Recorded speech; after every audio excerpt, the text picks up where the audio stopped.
Good morning, and I'm here to talk to you today about mud. Now, there is no color that is a bad color, but it often when you hear people discuss art, they say, "Oh, this is a muddy painting. This is a muddy color. This is," and it's hard to figure out what that is.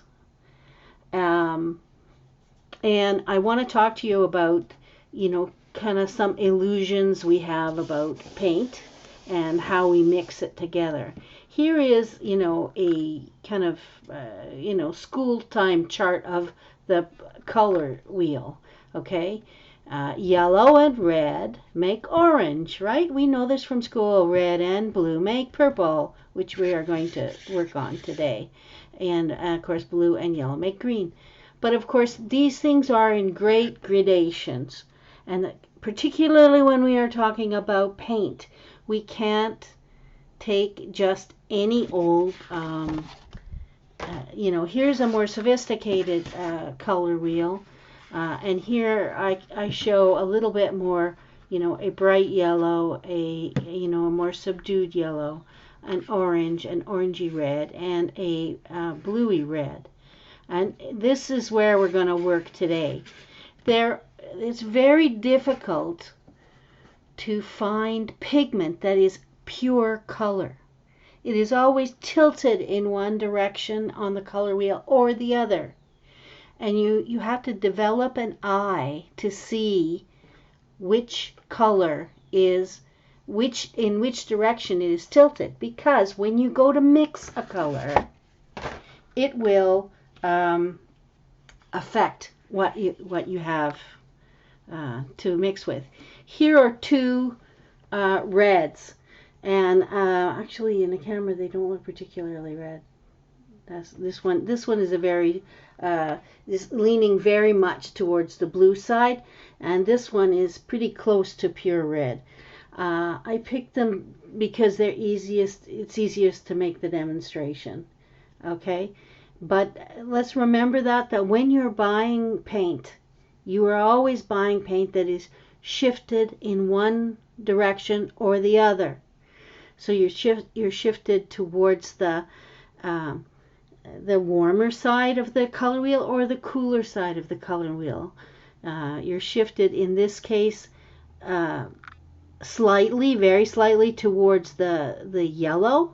And this one, you're shifted very slightly towards the blue or the purple side, right? So when we go to mix colors with them, it's, what do we get? So here is, I'm going to mix in here some ultramarine blue. Oh, that was not what I wanted to do. Okay, hang on while I wipe that off. Okay, I'm going to save this side for another color. Okay, so we're going to mix these two together. What does red and blue make? Oh, well, red and blue make. Oh, red and blue make purple. Ooh, look at that nice purple. Lovely. Not a beautiful color? That is a beautiful color.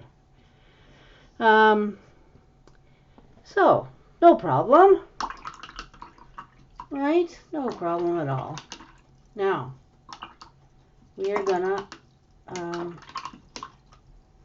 rinsing this brush off. Now we're going to make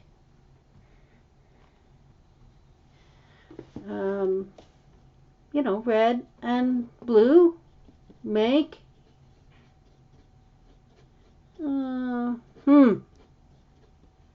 interesting.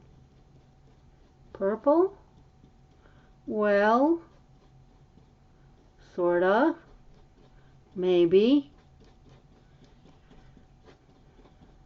So, here's the deal. This is what you would call a muddy color, right? This is a muddy color. This is a nice, pure vibrant tone. Lovely. This is a perfectly good color to do lots of things with, but it isn't pure because there is an ever so slightly bit of yellow mixed in here. And anytime you put the three primaries together, you are either going to get brown, which is, this is, you know, slightly brown, or you're going to get gray. So that is the point. Now we're going to try it again over here and see, and this really is an experiment because I didn't try this off screen, so let's just see. This is a blue. Anybody want to guess? This is a blue mixed in with it's pretty blue, you know. This is called phthalo blue. This is a blue on the green side. Slightly, because you can see it's pretty blue. So what do you think it makes? I'm just cleaning the brush.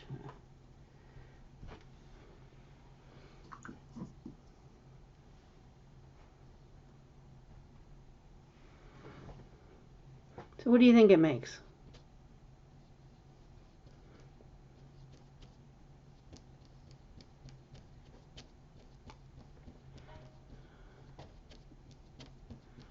Now that's almost black. Okay, so you know what? In order to actually see what color it is, we're going to put some white in it. We need white over here too, so and see what we have. You know, we have a very dark color, whatever. You know, we have gray. Why? A very vibrant gray.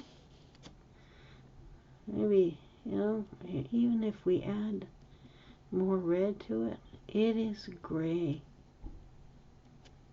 You know, no two ways about that. It's a purpley gray. It's a way off in the distance hazy mountain gray. It's a storm cloud gray, bluey gray, purpley gray. But you can see it didn't make purple. I mean, it made purple, but it's not that purple. It made purple, you know, it did. But it didn't make a nice, vibrant, you know, jump off the page purple. It made a, you know, a foggy mountain range blue-gray, right? And the other one, let's see what that does. And I want to really clean this brush, otherwise I'm going to wreck my experiment. Oh, I may have to get another brush out. Tragedy. Okay. So let's see what this one does. Again, it's a very intense color. Whoops. Sorry, guys. A very intense color. And if we add white to it, what do we get?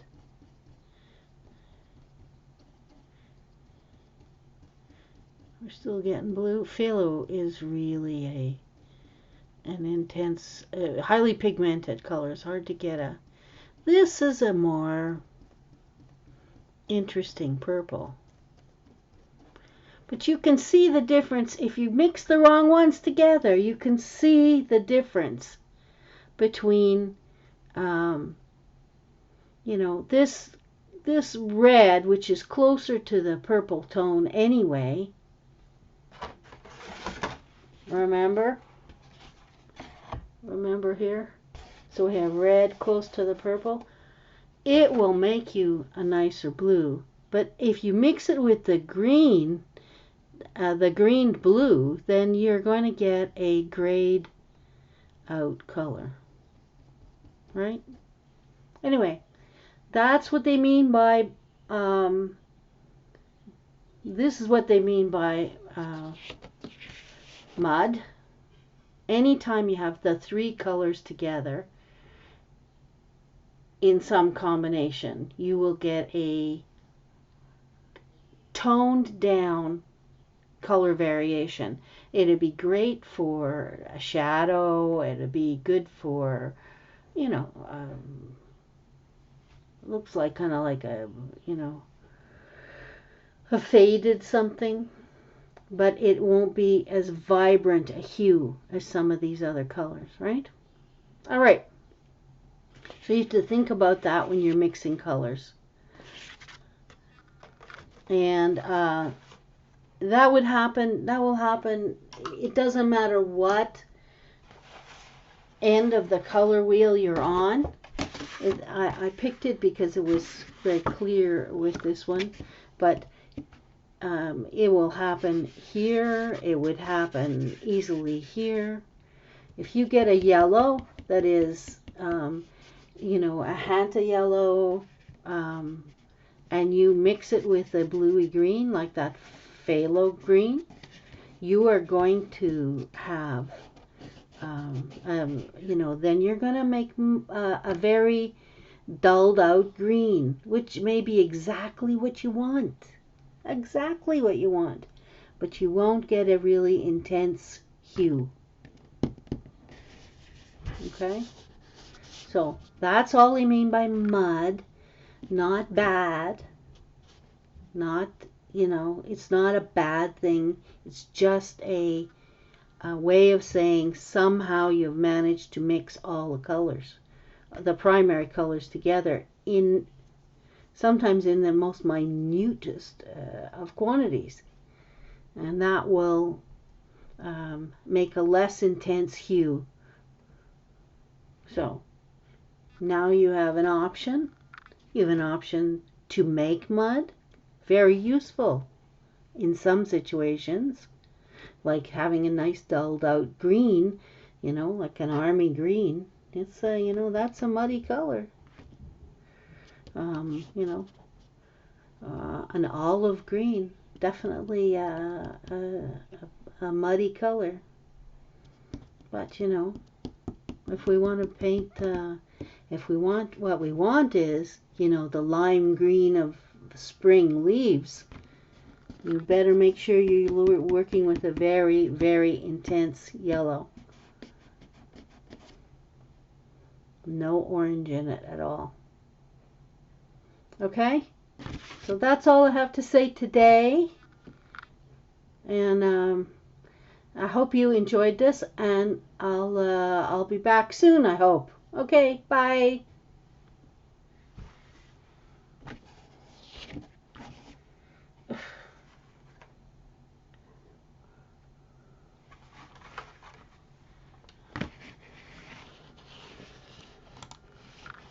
No.